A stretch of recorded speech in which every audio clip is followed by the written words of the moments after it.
Hello viewers, அனைவருக்கும் வணக்கம். Welcome to Gomathi's. தெரிஞ்சுக்கலாம் வாங்க. இன்றைக்கி நம்ம பார்க்க போகிறது ஸ்வீட்டாக ஸ்நாக்ஸா நீங்கள் தான் வந்து டிசைட் பண்ணணும். ஏன்னா இதுக்கு வந்து பல பேர் நான் வந்து சின்ன வயசில் இருக்கும்போது ரொம்ப பிடிக்கும். பம்பாய் லக்கடி அப்படின்னு எங்கள் அம்மா கிட்ட கேட்பேன். இதுக்கு வந்து வடக்கில் வந்து சக்கர்பரா அப்படிம்பாங்க. இது தவிர நம்ம தமிழ்நாட்டில் கலகலா, இது மாதிரி நிறைய பேர் இதுக்கு. நம்ம இது எப்படி பண்ணுறதுன்னு பார்க்கலாம் வாங்க. ஆனால் சூப்பராக இருக்கும். 1 கப்பு கோதுமை மாவு, 1 கப்பு மைதா மாவு சேர்க்குறேன். இதுக்கு வந்து கொஞ்சம் ஒரு 1/4 டீஸ்பூன் அளவுக்கு உப்பு சேர்த்தா போதும். இது வந்து மைதா மாவில் தனியாகவும் பண்ணலாம், இல்லைனா கோதுமை மாவில் தனியாகவும் பண்ணலாம். பட் நான் அது ரெண்டும் சேர்த்து பண்ணுறேன் ஒரு பைண்டிங்க்கு. அண்ட் வந்து டேஸ்ட் வந்து ரொம்ப நல்லாயிருக்கும். இது வந்து இந்த உப்பு போட்டிருக்கிறதுனால ஒரு தரம் 2 மாவையும் நல்லா கலந்து விட்டுடுங்க. இது அப்படியே இருக்கட்டும். ஒரு மிக்ஸி ஜார் எடுத்துக்கோங்க. எதில் மாவு எடுத்தோமோ அதில் 1/2 கப்பு சர்க்கரையை அதில் சேர்க்கணும். ஒரு 2 டீஸ்பூன் அளவுக்கு நான் ரவை சேர்க்குறேன். ரவை வந்து ஆப்ஷனல் தான், வேணும்னா சேர்த்துக்கலாம். இதுவும் ஒரு பைண்டிங்காக தான் நான் சேர்க்குறேன். இது போடலனாலும் நல்லா தான் வரும். இது தவிர நம்ம ஏலக்காய் தூள் இருந்தால் சேர்த்துக்கோங்க, இல்லைனா இந்த மாதிரி கிள்ளிட்டு தோல் எடுத்துகிட்டு இந்த விதையை மட்டும் போட்டுட்டு நல்லா ஃபைன் பவுடராக அரைச்சி கொண்டு வந்துட்டு ஒரு கிண்ணத்தில் போட்டுக்கணும். இதில் வந்து நல்ல பாலை சூடாக்கிட்டு ஒரு வெதுப்பாக ஆன பிறக்கணும். வார்ம் மில்க், அந்த வார்ம் மில்கை வந்து ஒரு 1/2 கப்பு இந்த சர்க்கரை பொடியில் சேர்த்துட்டு நல்லா மிக்ஸ் பண்ணி வச்சுடுங்க. சர்க்கரை நல்லா ஈவனாக கரைஞ்சிடும். இப்போ என்ன பண்ணணும்னா, நம்ம அதே கப்பில் 1/2 கப்பு நெய். இந்த அளவுகள் மட்டும் கரெக்டாக போடுங்க. எல்லாமே பர்ஃபெக்டாக வரும், ஒன்றுமே டவுட் இல்லை. 2 கப்பு மாவுக்கு 1/2 கப் சர்க்கரை, 1/2 கப் வார்ம் மில்க்கு, 1/2 கப்பு நெய், அவ்வளோதான். இதை போட்டு நம்ம அந்த மாவை கலந்தோன்னா நம்ம தண்ணி கூட சேர்க்க வேண்டாம், கரெக்டாக வரும். இன்கேஸ் வாட்டர் தேவைப்பட்டதுன்னா ஜஸ்ட்டு அப்படி தெளிச்சுட்டு பிசைஞ்சுக்கலாம். பட் எனக்கு தேவைப்படலை. இந்த மாவில் வந்து கொஞ்சம் கொஞ்சமாக போட்டு பிசைங்க, அப்படி மொத்தமாக கொட்டிடக்கூடாது. ஏன்னா வந்து அழகாக கொஞ்சம் கொஞ்சமாக போட்டு கலந்து விட்டு பிசையும் பொழுது அந்த மாவு வந்து பிசைகிறதுக்கும் சௌகரியமாக இருக்கும், அந்த டெக்ஸ்சரும் வந்து நம்மளுக்கு நல்லாயிருக்கும். ஸோ அதனால் கொஞ்சம் கொஞ்சமாக போட்டு பிசைஞ்சுக்கோங்க. நம்மளுக்கு வந்து பிசையும் பொழுது தண்ணி ஒருவேளை ஜாஸ்தி இருக்குமோ அப்படின்னு தோணும். பட் ஆனால் அப்படிலாம் இல்லை. இந்த அளவுக்கு இந்த இது போட்டோன்னா சரியாக இருக்கும்.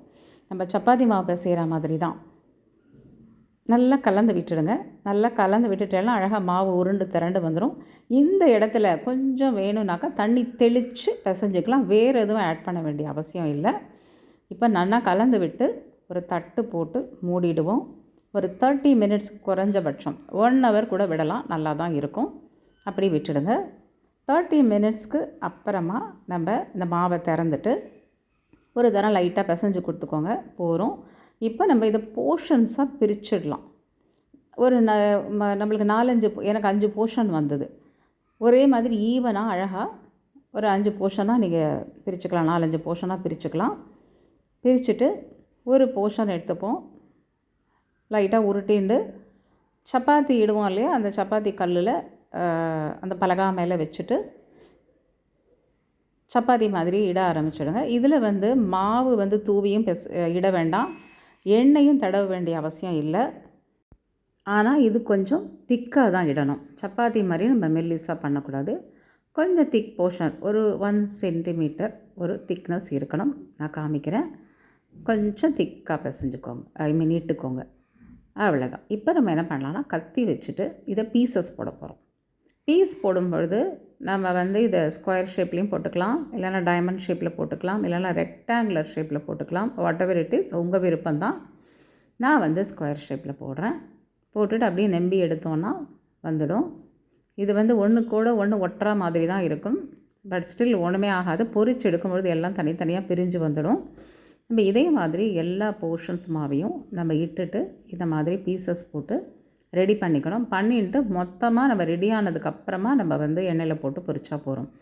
லாஸ்ட்டு போர்ஷனை வந்து நீங்கள் இடும் பொழுது அப்போ நீங்கள் அடுப்பில் எண்ணெய் வச்சிங்கன்னா போகிறோம். அது லேசாக சின்னதாக தான் வைக்கணும், அடுப்பை லேசாக தான் சுடணும் எண்ணெய். அந்த மாதிரி பொரிச்சு எடுக்கும் பொழுது மிதமான வந்து சூட்டில் தான் இருக்கணும். ஏன்னா அப்போ தான் இந்த கலகலா இல்லைனா சக்கர்பரா, பம்பாய் லக்கடி ஒழுங்காக அழகாக ஒன்று போல் வெந்து வரும். ஸோ இதெல்லாம் வந்து ஒரு டிப்ஸு, ஞாபகம் வச்சுக்கோங்க. இப்போ இது கடைசி போர்ஷனை நம்ம போட்டுட்டு பீஸ் போட்டாச்சு. இப்போ எண்ணெயை சூடு பண்ணியாச்சு. எண்ணெய் வந்து லேசான சூட்டில் தான் இருக்குது. ஒரு குட்டி மாவு எடுத்து போட்டு பாருங்கள், லேசாக பொரிஞ்சு வரும். இந்த மாதிரி தான் இருக்கணும், மிதமான சூடு தான் இருக்கணும். இப்போ நம்ம கொஞ்சம் வந்து பொரிக்க ஆரம்பிச்சிடலாம். இதையும் மொத்தமாக பொரிக்க முடியாது, ஒரு 4-5 போர்ஷனாக பொரிச்சுக்கலாம். அப்போ தான் வந்து எல்லாமே ஒரு பீஸும் வந்து ஒன்று போல் வெந்து வரணும். அண்டு எல்லா பக்கமும் அழகாக வந்து ஈவனான கலர்லேயும் இருக்கும். அதனால் நம்ம இந்த அளவுக்கு சைடில் கொஞ்சம் எண்ணெய் வந்து ஃபுல்லாக போடாமல் கொஞ்சம் இடம் விட்டு வைக்கணும். ஏன்னா இது பொரிஞ்சு வரும்பொழுது அப்படியே மேலே எழும்பி வரும், பாதுஷா மாதிரி தான் எழும்பி வரும். நல்லா கலந்து விட்டுக்கோங்க. இது வந்து முறுக்கு மாதிரி இந்த பக்கம் மட்டும் அந்த பக்கம் மட்டும் ஒரு சைடு திருப்பி போட்டால் மட்டும் போகாது. இதுக்கு வந்து எல்லா சைட்ஸும் திருப்பணும். அண்டு எல்லா அந்த ஒரு ஈச் அண்ட் எவ்ரி பீசஸ்லேயும் அந்த வந்து சூடு ஏறி ஒன்று போல் அழகாக கோல்டன் ப்ரௌனில் வரணும். இந்த மாதிரி ஸ்டேஜில் நம்ம எண்ணெயிலேருந்து எடுத்துடலாம். சாப்பிட்றதுக்கு ரொம்ப அருமையாக இருக்கும். ஆஸ் ஐ செட், எனக்கு ரொம்ப பிடிச்ச ஸ்வீட். சின்ன வயசில் அம்மா வந்து வெளியிலலாம் எதுவும் வாங்கி தரமாட்டா. பட் இது மட்டும் எனக்கு பிடிக்கும். அம்மா எனக்கு பம்பாய் லக்கடி வேணும். அப்போல்லாம் பம்பாயின்னு தான் சொல்லுவா இல்லையா? இப்போ தான் பாம்பேன்னு மாறிடுது. பம்பாய் லக்கடி வேணும், பம்பாய் லக்கடி வேணும். ஸோ அது எனக்கு வாங்கி தருவா. எனக்கு ரொம்ப பிடிக்கும். இப்போ நம்ம பெரியவாள் ஆனதுக்கப்புறம் இதை நம்மளே கற்றுண்டு பண்ணி சாப்பிடும்பொழுது இன்னும் சந்தோஷமாக இருக்குது. இப்போ பாருங்கள், நல்லா வடிய விட்டுடலாம். இது அப்படியே ஒரு கிண்ணத்தில் வச்சுடுங்க, வடியட்டும். அடுத்த போர்ஷனை போட்டுக்கலாம். அடுத்த போர்ஷன் போடும்பொழுதும் இந்த மாதிரி நீங்கள் அடுப்பை வந்து மீடியம் டு லோ, நான் வந்து எப்படி வச்சேனோ அப்படியே இருந்தது. எண்ணெய் எனக்கு சூடு கூடவும் இல்லை குறையவும் இல்லை. ஏன்னா இது ஒன்று எடுக்கவும் ஒன்று போடவும் நல்லா பிரட்டி விடவும் கண்டினியூஸ் ப்ராசஸ். இதை விட்டுட்டு நகர்ந்து அப்படி இப்படி போயிடக்கூடாது நம்ம. அப்போ வந்து நம்மளுக்கு வந்து ஒன்று கருப்பாகும், ஒன்று வந்து சரியான கலரில் இருக்காது. அப்படியே எப்படி விழுறது பாருங்கள், சூப்பராக சத்தம் கேட்குறதா? அவ்வளோதான். இதே மாதிரி நம்ம எல்லா பம்பாய் லக்கடியும் ரெடி பண்ணிவிடுவோம். பண்ணிவிட்டு இது வந்து ஸ்வீட்டாக இருக்கிறதுனால ஸ்வீட் சொல்லலாம், ஸ்நாக்ஸ் மாதிரி பொரிச்சு எடுக்கிறதுனால ஸ்நாக்ஸ்ன்னு சொல்லலாம். ஸ்வீட்டாக ஸ்நாக்காக தெரியல எனக்கு. ஸோ இதனால் இது பேர் வந்து இவ்வளோ பேர் பாருங்கள், கலகலா. இந்த ஊரில் வந்து கலகலாம்பா. எனக்கு அப்போல்லாம் புரியாது, ஓ இதை தான் அப்படி சொல்கிறாங்களா அப்படின்னு. எல்லாத்தையும் பொரித்து எடுத்தாச்சு. சூப்பராக நீங்களும் ட்ரை பண்ணி பாருங்கள். இது ஒன்றும் கஷ்டமே இல்லை, ஈஸியாக ட்ரை பண்ணலாம். ஒன்று எடுத்து நான் உடச்சி காமிக்கிறேன். உள்ளுக்குள்ளேயும் நல்ல கிறிஸ்பாக இருக்கும், வெளியில் கலர்ஃபுல்லாக கிறிஸ்பாக இருக்கும். சாப்பிட்றதுக்கு அருமையாக இருக்கும். ஒரு டீ காஃபியோட, லைட் ஸ்வீட்டோட, ஒரு லைட் உப்போட நல்லாயிருக்கும். சேனல் ஃபஸ்ட் டைம் பார்க்குறீங்கனாக்கா நீங்கள் சப்ஸ்கிரைப் பண்ணி வச்சுக்கோங்க.